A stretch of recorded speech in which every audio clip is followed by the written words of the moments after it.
So welcome to Beginning Beekeeping Basics, and I am recording this, so if you fall off or whatever, I'll send out the link to the recording a little later on. But welcome to Beginning Beekeeping Basics. I'm Gina Anderson. I'm the Ag and Natural Resource Extension Educator here in Floyd County, and we've had bees at my office for since 2016. So we're just a little shy of 10 years here. And I didn't know about beekeeping coming in. This is something I've learned throughout the years. The local beekeepers from Spring Valley have kind of taught me, and they're the ones that sucked me in, because this all started when they said, "Ooh, we should put beehives at your office to teach people." So it kind of took me a little while to get with it and understand what they were talking about. I always tell people it took me about 3 years to truly understand the lingo and what they were saying. So hopefully this will help you out. If my computer will work, there we go. So why would someone consider joining, a beekeeper or becoming a beekeeper? So the why do you keep bees?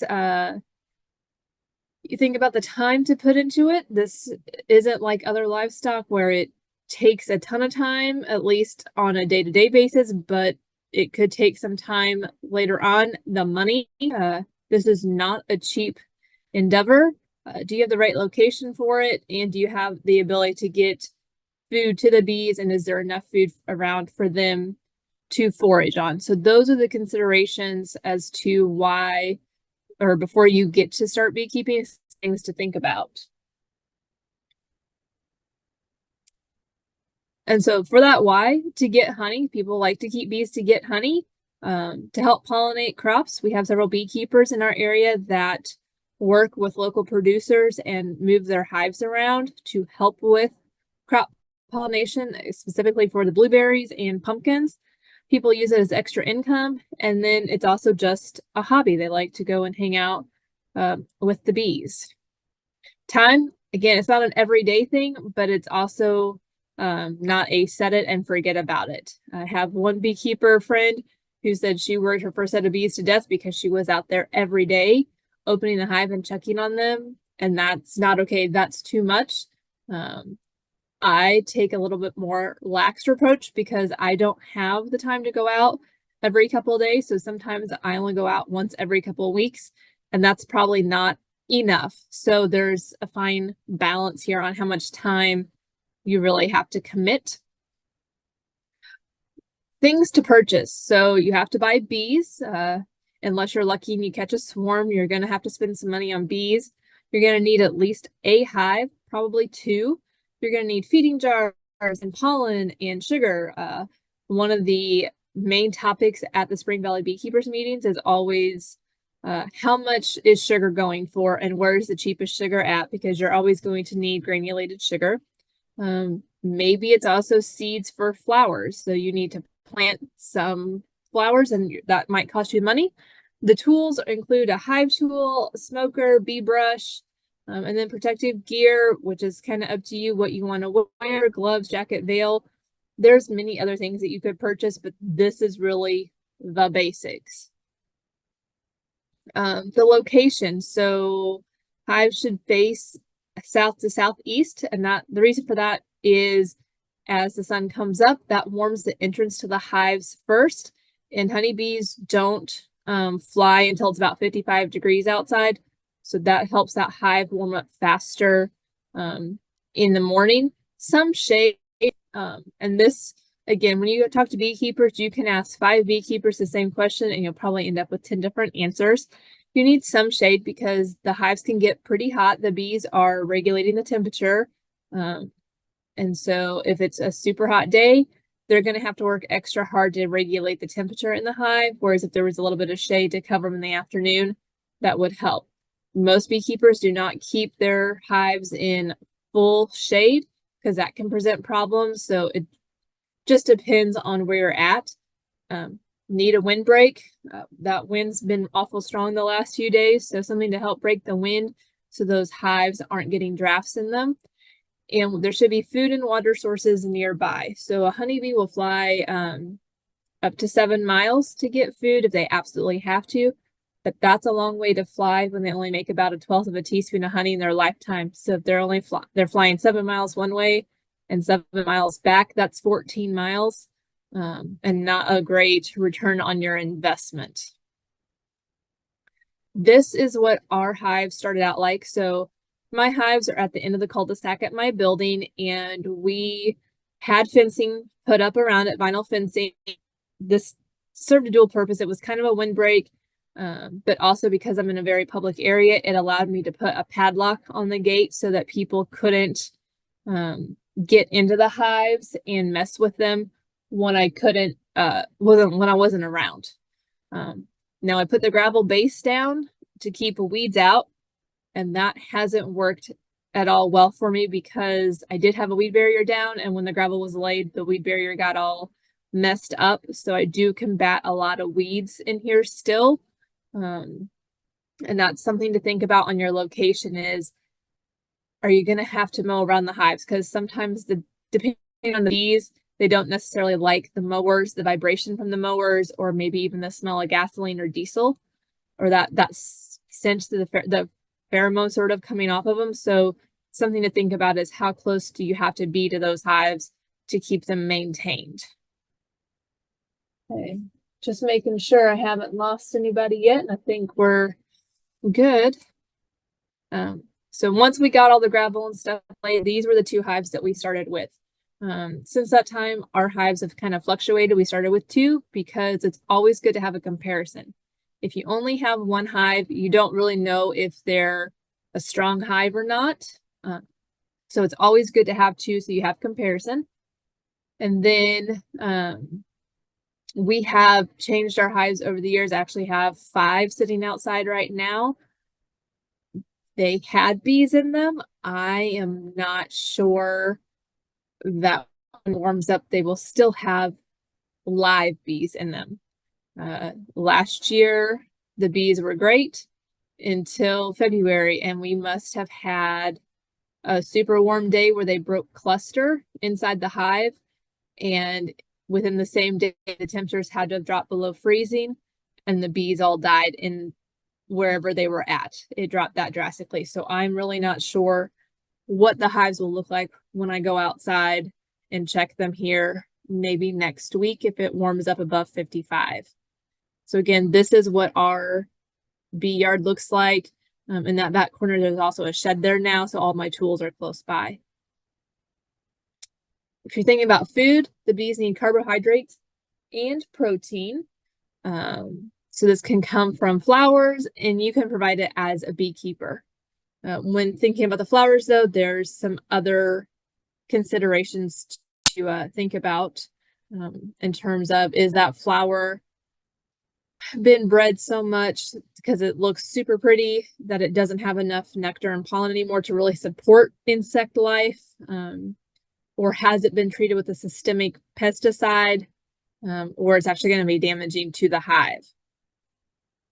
But when you provide food, you're providing sugar water. So in the spring, it's a 1-to-1 ratio of sugar to water. And in the fall, it's a 2-to-1 ratio because we want that excess moisture out of the hive. Okay. So Heather asked, can you install a barrier or netting to prevent them from leaving during the random warm snaps in the winter? So it's not that they're actually leaving the hive. In the winter, it's they kind of live like penguins do, where in the winter they cluster ball and the queen is in the center. So when the queen's in the center, the bees on the outside rotate in and out so that they can keep warm, and then those that are on the backside move to the middle sometimes, and then it keeps going. So when it warms and they break cluster because they know it's warm and they actually have to leave the hive to go to the bathroom because you don't want them going to the bathroom inside the hive, they don't end up back in that cluster. So it would be very hard to do a netting like that. But you can cover them, though, if someone's spraying pesticides and they tell you about it.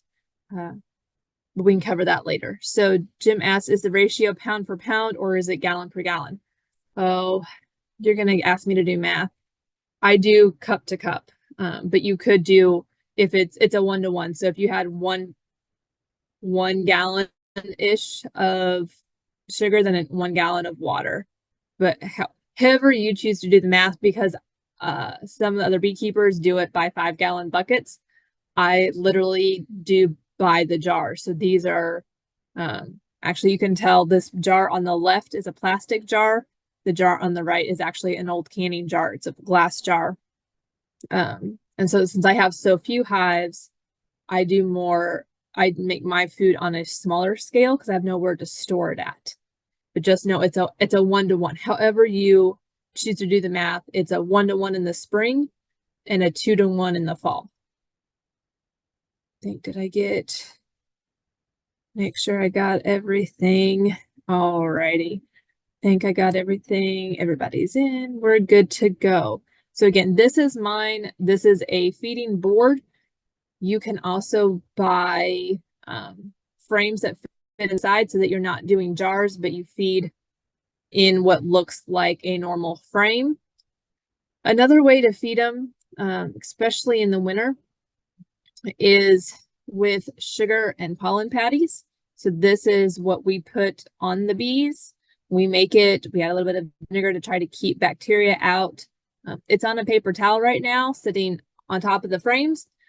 And that's fine because the bees will take the little pieces of paper towel and they will drop them to the bottom of the hive to be cleaned out later. And it's really kind of interesting when we feed them because, again, they don't cluster when it's not 55 or more. And they tend to eat above them. So think about the whole cluster moving up through the hive.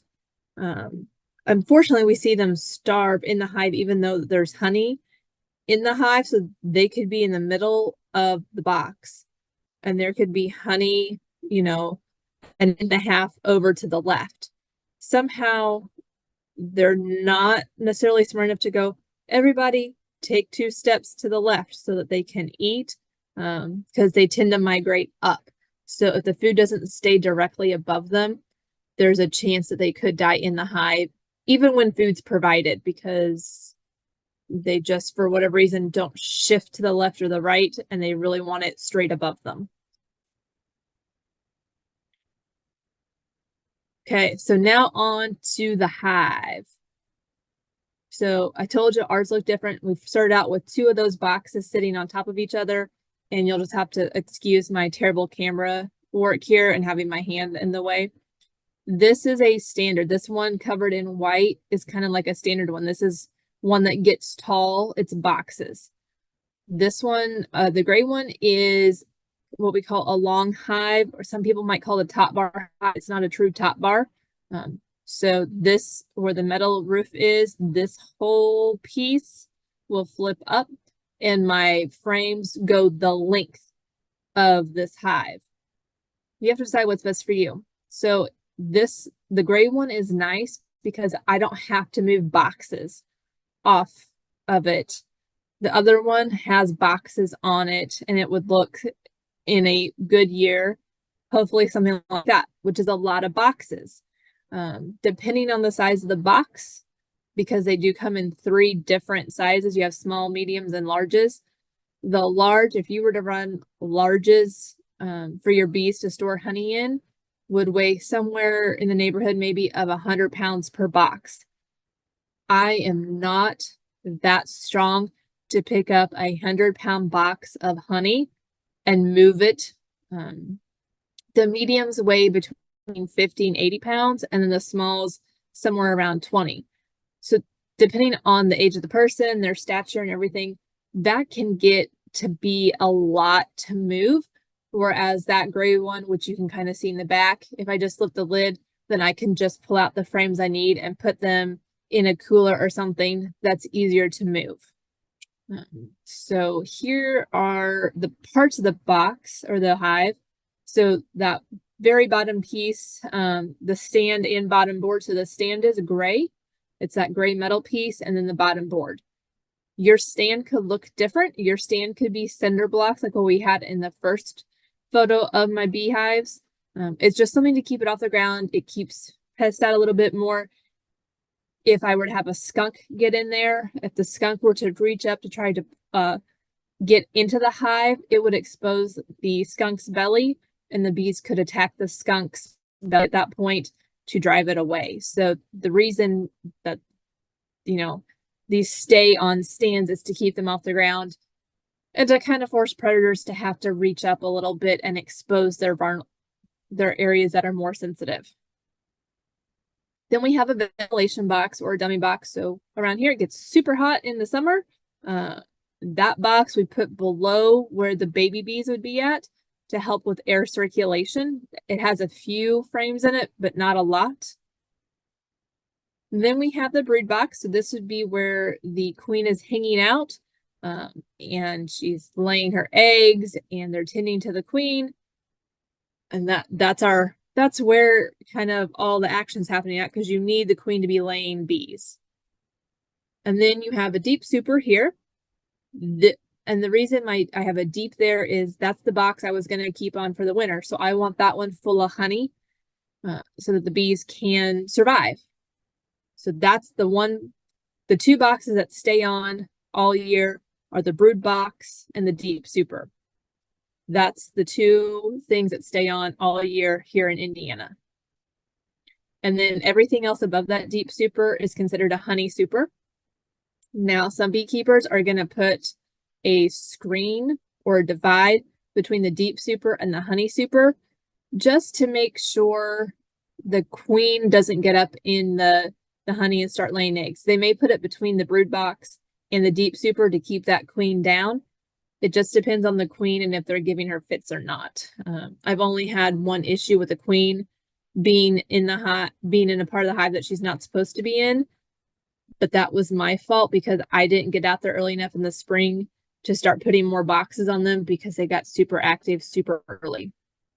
And then you can't hardly see it, but it's called an inner cover. We put this on the top of the last honey super so that we can either feed on top of it, or we put an outer cover there also to keep other predators out.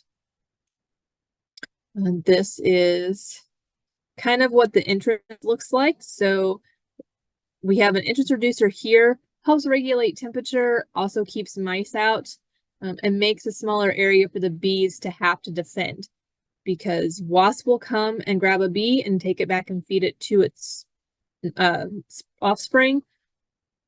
Hornets will come in there, yellow jackets, anything that wants sugar and needs that sugar can get in there. So having an entrance reducer does help the honeybees defend the hive a little bit better. We do tend to take that off in July and August because it gets too hot in our area. This would be our frames. So 10 frames per box. If you're specifically doing honey production, so your honey supers, you may run only 8 or 9 frames. And that's so when the bees are capping the honey, it pops it out beyond the wall of the frame. These frames were my worst decision ever because I always tell the beekeepers they gave me terrible advice because they didn't tell me exactly what to buy. They said, oh, just buy frames, it'll be fine. These frames have a slit down the middle. So there's 1, 2, 3, 4, 5. You can see 5 frames in this. The slit in all these frames is the middle of the frame. So the foundation that the bees use to put wax on and then eggs and honey and pollen and stuff slides down the middle. Well, if your hive gets small hive beetle, the small hive beetles will drop in this little groove because it's not flush with the wood, and then the bees can't get them out and run them out. They do sell frames that are solid across the top so that your foundation comes in the bottom and it's solid across the top. Those are much better, especially when we're talking about pest control. You can also buy plastic frames. So instead of having a wax foundation in a wood frame, you could buy plastic frames. Each beekeeper is going to have a different opinion about what works. You have to decide what works for you. If you have the plastic frames, you're still going to have to coat them in wax because more than likely the bees won't take to them unless there's wax already on the frame. When I use wood frames, I have a wax foundation, so they're more apt to go ahead and use it. They do tend to cut out some of the wax though and make like little bypasses so they can get through to the other side a little quicker than if they had to walk around the wood side of the frame. And then you have to decide what bees are best for you. So there's many different essentially races of bees. There's Italian, so you can see in this photo it's kind of got that upper right one has a more golden appearance. There's Germans, there's Carniolans, there's Caucasians, Buckfast Russians. The Russians tend to be a lot darker because the climate they're coming from is colder, so they're going to be a bit darker. From what I hear from other beekeepers, the Germans and the Russians have more of an aggressive tendency. So it depends on how frequently you're going to get in your hives. Do you want to deal with a more aggressive honeybee or one that's a little bit more docile? The Buckfast were created at a monastery. And so these are the ones that we have access to. Typically our bees, there are people that raise bees here in Indiana and they sell them. A lot of people, when they buy bees in the spring, the bees are coming from Georgia, they're coming from Texas, maybe Arizona, so they're coming from those warmer states. And you might get an Italian queen, you might get a Carniolan queen, you might be able to say, hey, I want this type of queen or whatever. But I always caution you when they say, oh, you're getting all this type of bee, I don't know how they can tell you 100% sure that every one of your bees is going to be Italian or whatever. Because when that queen goes out to get mated for the one and only time, she's finding as many males as she can to mate with. And I don't believe she is checking their card to see if they're the same race she is. So if you get a package of bees or whatever, you can actually see the different color variations and know that they're not all fully Italian or Carniolan or whatever. You're going to have essentially mixed bees when you get a package or, you know, a nuke of bees. Any questions so far? That I've thrown a lot at you all. Now, the one race that's not listed on here is the Africanized bees. Mainly found in the South. They have started kind of migrating more north as our climates get warmer. Super aggressive. Many people that are stung by them die because it's not that they can sting you more than once, it's just that more of the hive comes after you when they start to sting you. I actually was in Trinidad last spring, and what they keep as a honeybee are the Africanized bees.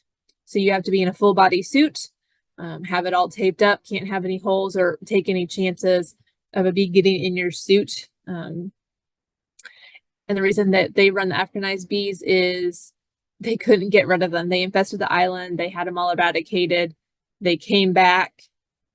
And so they just kind of ran with it and took it. But their sister island, which isn't that far away, Tobago, runs other honeybees. They don't run the Africanized, they run the other one. Africanized people like because they tend to make more honey. It's just the nature of them. So that's kind of the rundown on bees, at least their races.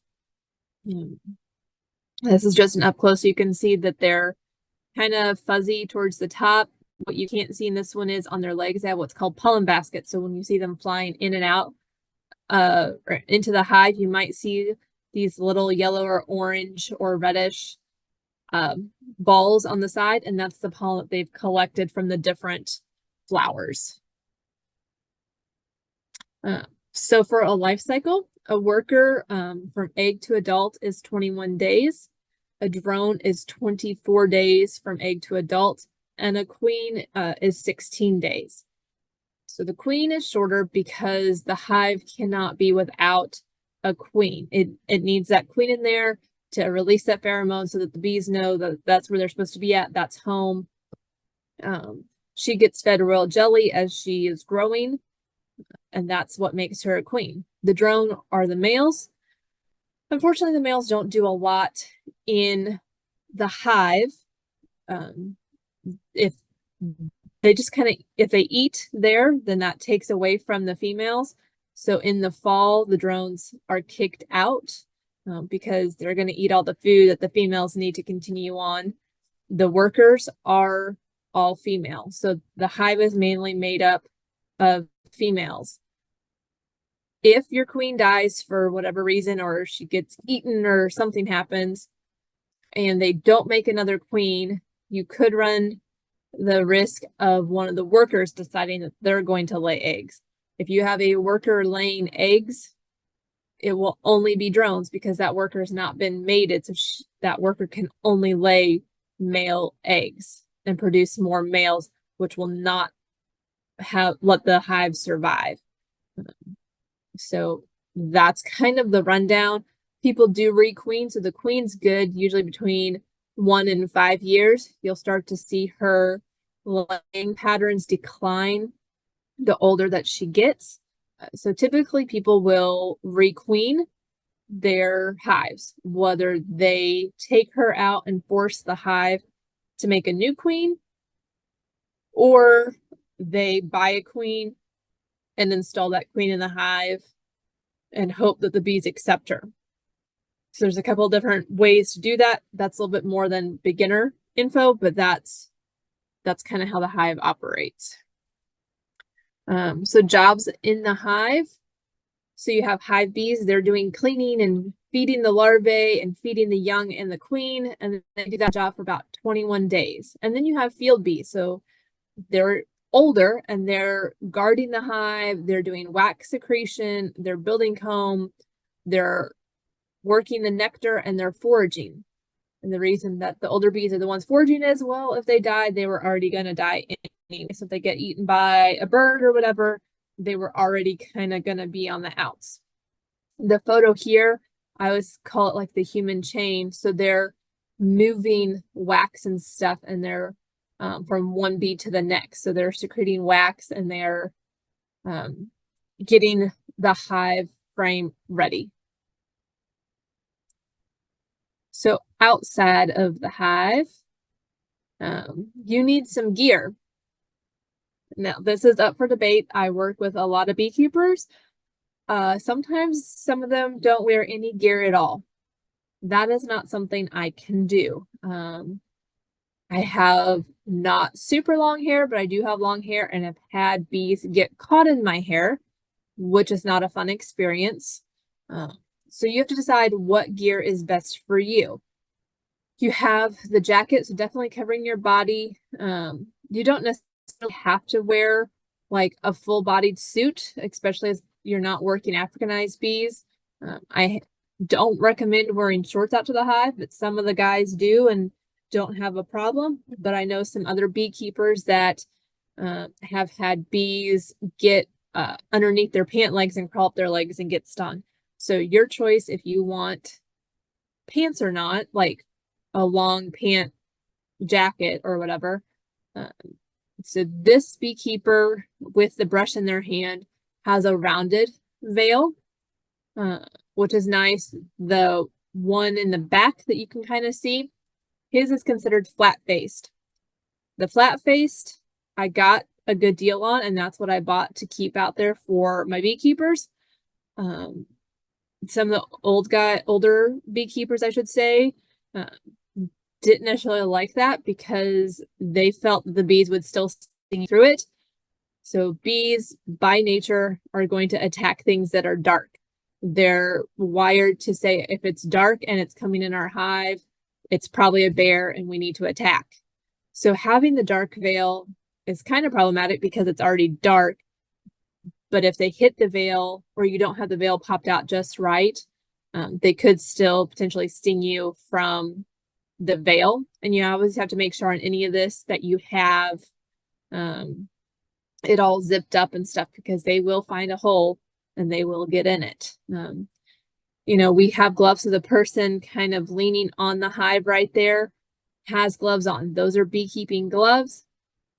They're kind of thick, which makes it kind of hard to work the frames and stuff because you can't always feel the bees underneath your glove, and you don't want to smash the bees because then you get their pheromone on you and the other bees are going to dub you a killer and they're going to come after you. So a lot of us tend to wear like the nitrile gloves because we can still kind of keep our skin protected, but feel what's happening underneath our fingers and stuff so that we don't smash bees.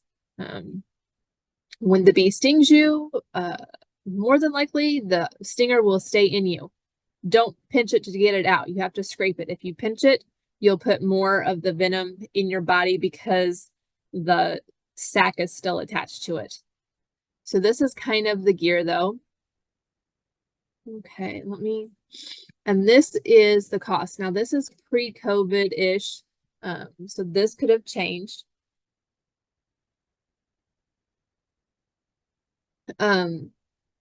The bees, it just depends on if you're buying a nuke, which is a box of bees that has 5 frames, versus a package of bees, which is what is in the photo. That's a package of bees. That's a 3-pound package of bees. They can be shipped through the mail. I will tell you that the Postal Service does not really like it when the bees show up. They will call you immediately and tell you your bees are at the post office and that you need to come get them. For some reason, FedEx will deliver them because I got a call from FedEx a couple of years ago that whatever bees they were transporting got loose in the truck and wanted me to come and collect the bees and get them back where they belong. So you can get the bees, you know, essentially delivered, or you can buy them in from other states. In this box, there's the queen, and there's a canister of food, and then the bees that you have. So there's probably 300 to 700 bees-ish, give or take, depending on the size of the package of bees that you buy. Your jacket veil depends on how much you want to spend. Getting the hive, you can buy a hive pre-assembled, or you can buy a hive that you need to assemble. It just depends on how handy you are and what you want to do. If you buy an unpainted, unassembled hive, when you assemble it, do not do anything to the inside walls. Had one kid that got a hive, went with it, built it, painted it. I guess he thought they would like to see the walls inside painted. The bees do not like walls painted inside. They do not want colored rooms. So just kind of keep that in mind as you're assembling it. You could also paint it different colors so that you can tell the hives apart. If you have 2 hives that are standards and you paint them all white and you're tracking it, how do you tell them apart? So you could either paint one of the boxes a different color to keep on there. You could put cattle tags on them, or figure out some way that you can tell the 2 apart when you're tracking what's happening in your hives. Gloves, bee brush, hive tools, smoker, getting feeders, again, depends on, not that any of these things are of poor quality, but how much you're willing to spend, because there's always some that are cheaper than others. So this is really a personal preference based on this amount of numbers right here. The cost is $571, and that's for 1 hive. Again, you really need to have 2 to have comparison and stuff. So thinking about $1,100, give or take $1,200 to really get started in beekeeping. Okay. And so on to the care. They need water, food, consistent checking, and pest control.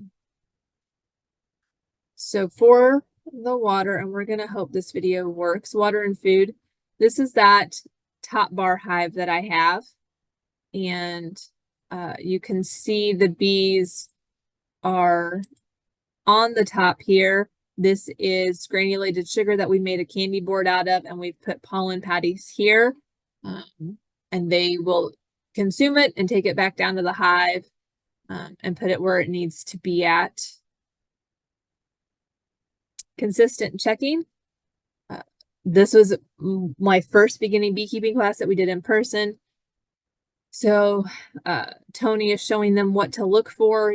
Sometimes you're checking for the queen. You can't always find the queen. So you're looking at her laying pattern to make sure that she's laying eggs. This appears to be plastic foundation because it looks more opaque than the regular stuff. So he's showing them what to look for there. You could also set a camera out. So I set a GoPro out and watch, could kind of record the bees coming in and out. Some beekeepers just like to sit out in their bee yard and read a book and watch the bees fly in and out. Depends again on what you want to do. Know what's normal for your hive. So that season, the hive that was in that box or the top bar, they like to hang out on the outside of their hive. Typically bees beard. It's called bearding, where some of them hang out on the front. That set of bees just love to be on the front of their hive. I knew that, so anytime I was out there and I saw it, I didn't worry about it because that was consistent for their behavior.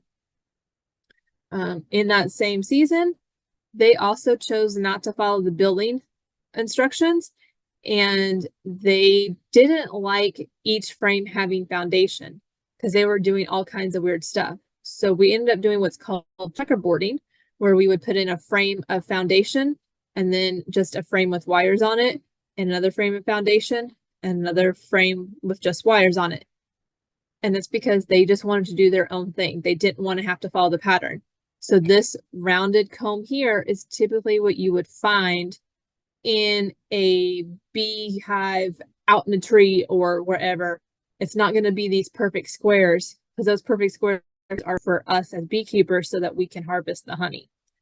They're more prone to doing these more rounded or lobed hives.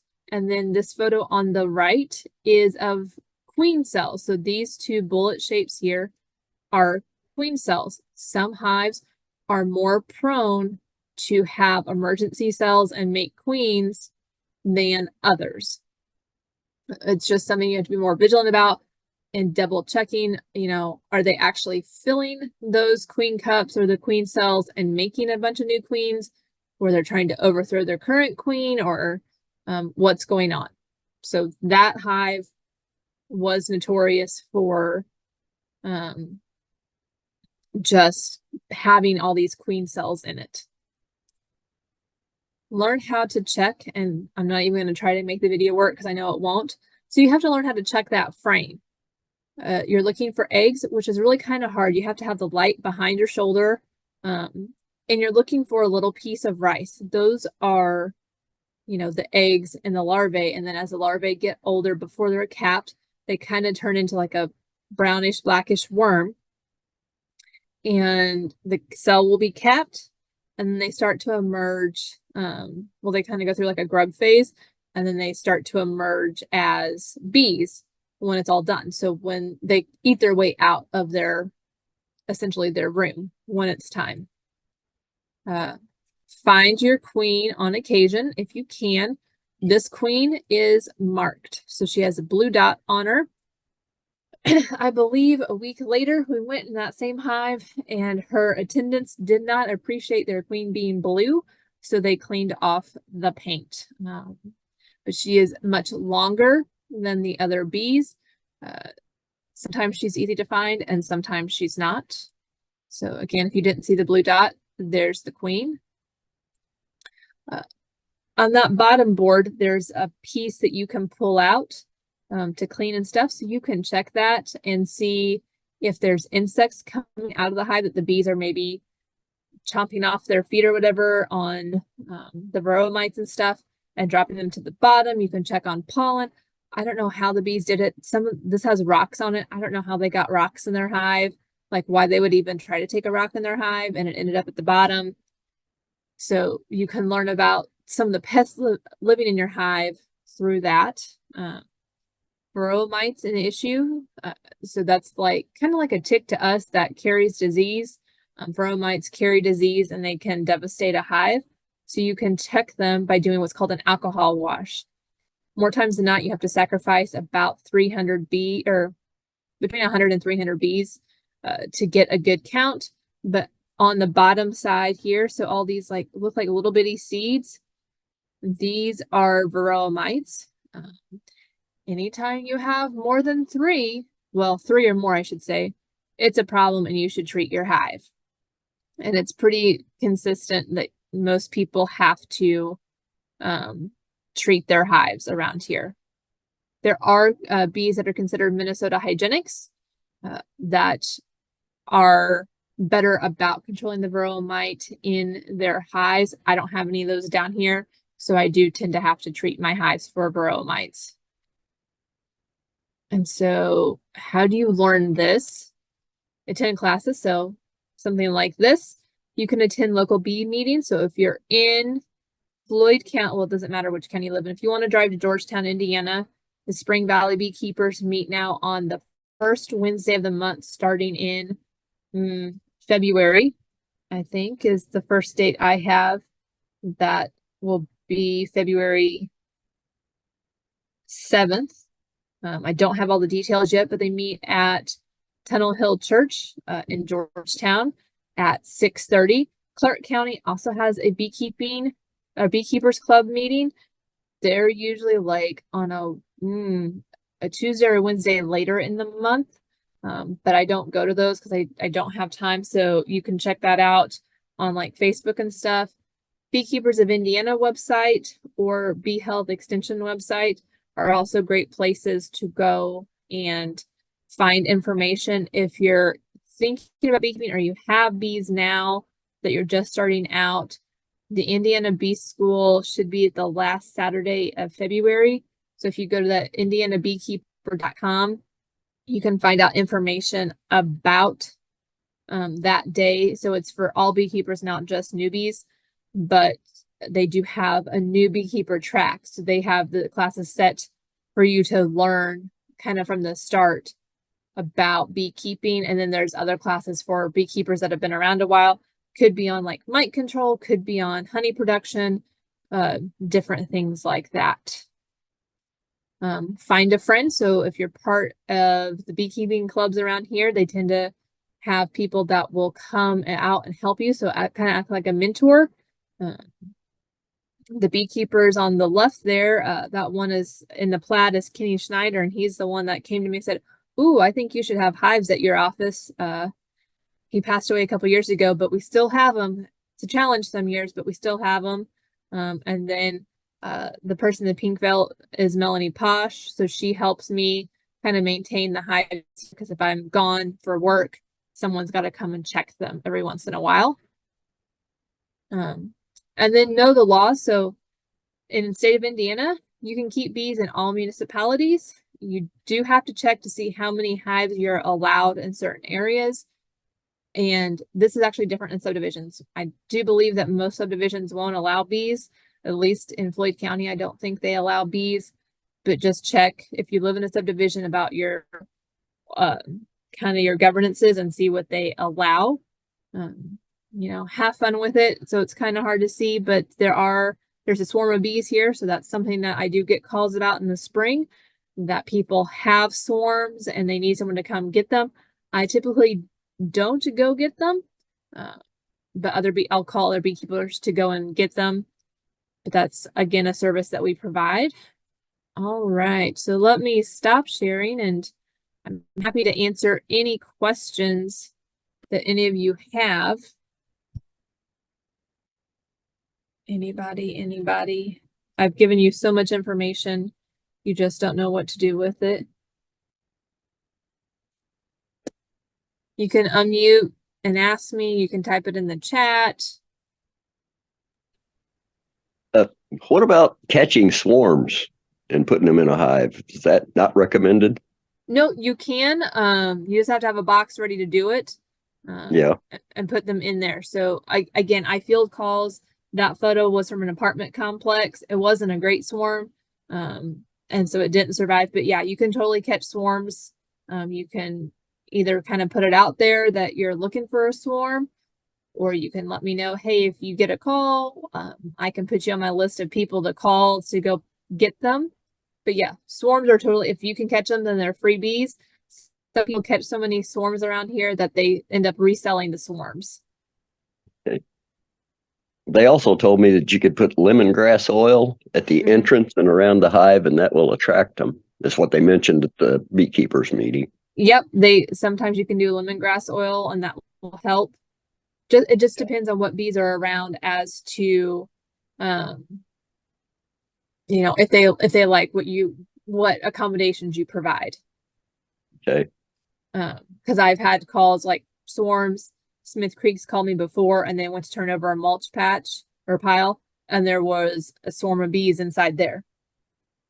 So we were trying to get them out as well. The bees did not pick great accommodations. Yeah. So yeah, it just depends. And some people find sweet spots where they can catch them. Okay. Thanks. Yep. Monica, I know you had a question. So colony collapse is a much broader issue. It is partly from the mites. So if they get varroa mites, then the colonies can collapse. It could be a lack of food sources. So if like my hives are here in New Albany, if they can't find food or I don't do a good job of providing food to them, then they could die from lack of food, which has happened before. Also pesticide use. So you can register your hives on a site, and other producers, like ag producers, should be checking those sites to see if there's vulnerable crops nearby that they need to notify you before they start spraying insecticides. And then you can cover your hives to keep the bees from leaving while this spray is being applied. So all these factors apply to colony collapse. It just depends. Weather like today, where it's super cold, I would expect some of my bees aren't going to make it after this week because of that. So there's many factors that play into what's considered colony collapse. Other questions?